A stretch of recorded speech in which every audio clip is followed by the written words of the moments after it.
Hi, welcome to today's exercises for the back pillow. Today we're going to have a look at two exercises. One of them is quite simple, it's called the foot float, and the other one is the switch, which is an advanced version of the foot float. And they're both aimed at you toning your lower abdominals and getting those stronger. And as you know, the stronger your lower abdominals are, the more supported your lower back is, and hopefully the less lower back pain and back issues you'll have from now on. So what we want to do is make sure those lower abdominals get stronger to support our lower back and spine. Okay, so what we do is make sure you lie down and make yourself comfortable on the pillow with the back of your head, so the lower part of your head on the high point of the pillow.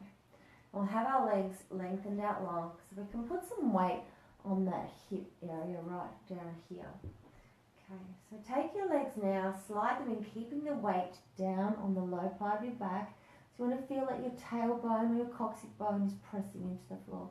The thing to also check is that by doing that you haven't lifted your chest, so let your chest soften.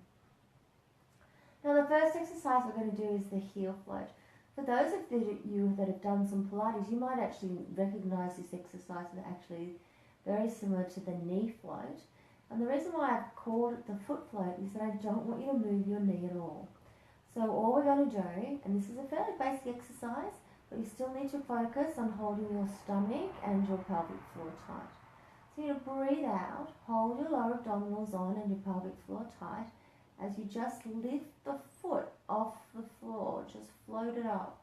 So you can see I'm keeping my knee very still and just my foot is floating up. And I feel pressure here on my stomach muscles. So that's what we're trying to do. As I breathe out, I contract my pelvic floor and lower abdominal muscles and I lift my foot.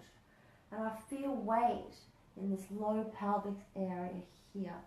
So it's very much grounded. If you feel that your chest lifts or your back lifts, then the weight of the leg is too strong for your stomach muscles. So have another go, reset. Pull your pelvic floor on, lower abdominals on, and you might feel you can't lift your leg up very high. First round you might only just lift it slightly off the floor if you feel that you can't control it. If you can control it, come along with me. If you can't, just keep your foot low. So you just do little tests. Can I lift my foot off the ground without everything arching?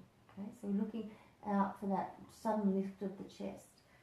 Alright, so let's do 4 on each leg. Either low if you're having trouble controlling your stomach muscles, or all the way up if you're managing to keep your stomach muscles firm. So we're going to breathe out. Squeeze the lower abdominal muscles and pelvic floor to keep everything contracted and lift the foot. On the in-breath, lower the leg.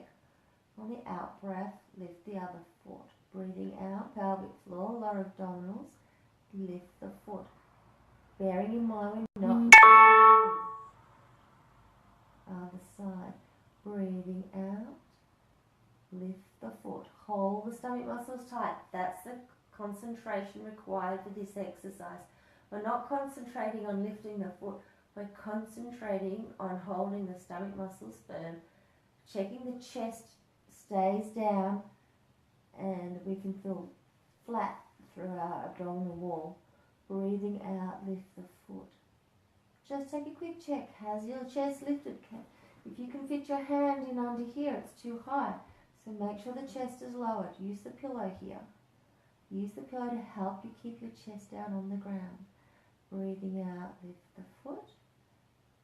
Feel the muscles tighten across that low pelvic hip area. One more on the other side. Breathing out. Feel the muscles tighten. Good.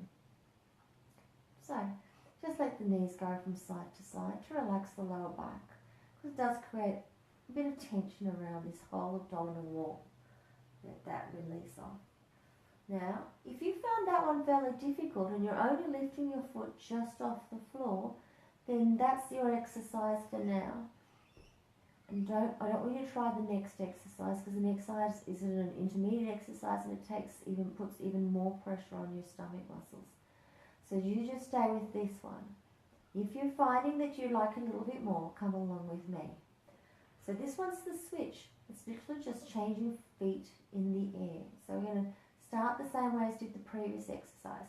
You're going to breathe out, feel pelvic floor or abdominals come on and lift the foot, keeping the knee still.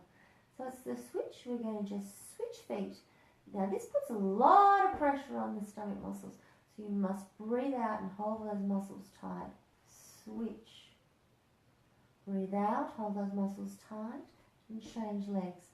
On the in-breath, have a rest. Breathe out, change your legs. In-breath to rest. Breathe out, change your legs. So, again, you can tell if you're doing this exercise well if your stomach muscles are holding your back still. If you feel every time that you change your legs that you get a little pop in your back, that means you need to go back to the previous exercise and just stick with the heel with just the foot floats for a short time until that muscle until those muscles get stronger. Okay, just let's do 2 more on each leg. Breathing out, making sure the chest is down, the stomach muscles are firm at the bottom. Lift one foot. Breathe out, hold the stomach muscles on and change feet. In breath to prepare, breathe out, hold the stomach muscles and pelvic floor on, change feet. In breath to prepare, breathe out, change feet. And last one, in breath to prepare, breathe out, change feet. Good.